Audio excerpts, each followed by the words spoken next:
We recently put out a video on how one day God's going to create a new earth, and the Bible says that we're going to live there forever with God and Jesus, and we're going to have immortal bodies.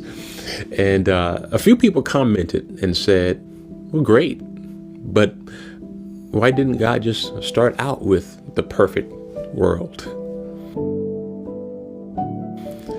And I think it's a great question.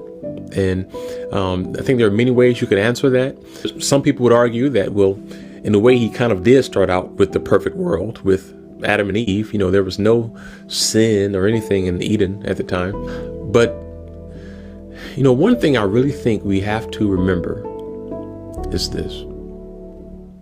From the very beginning, God has always wanted really one big thing: a family of children, immortal children who could think and would choose him. And so he, as you know, he created the angels. But the Bible says many of them, with Satan, chose to leave God and do their own thing.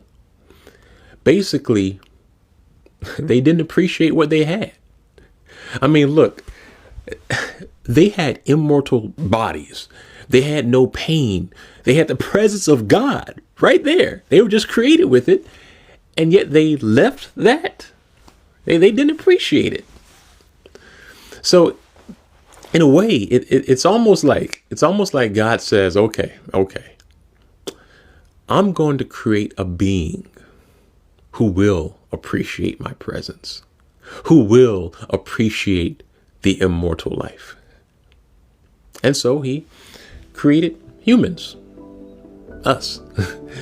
And then he puts us on this earth that's far from perfect. And he even allowed Satan to make it so that we experience things like pain, sadness, and death. I mean, just look at the story of Job. So why do we have to go through all this? I think one reason, a big reason, is so that when we finally do enter the presence of God with no pain, with no sickness, no more suffering, no more sadness, when we are actually finally in that moment, we, unlike the angels who left God in the beginning, we will appreciate it. Because you can only truly appreciate something when you know what it's like to not have it. Let me ask you a question. When you think back throughout your life and you think about the pain, the sadness, the death, health issues that you've had to face, you think about all that. When you finally put on that immortal body, when you finally stand face to face with Jesus in the presence of God, how will you feel? Will you appreciate it? I bet you will. You will be so grateful because you know what it's like to not have that. You would never abandon it. And so, in a way, this world, this age, has filtered out those who will truly appreciate God and those who desire God.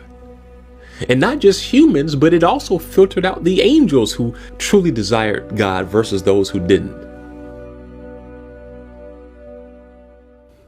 And so in the end, God's going to get exactly what he has always wanted: an immortal family of children who choose him. And in this anti-God, sinful world of temptation, if you are one of the few who can stand and boldly say, I choose to be on God's side, I love God, I desire God, and Jesus is my King. If you are one of the few who can say that in this day and age, guess what? You're blessed.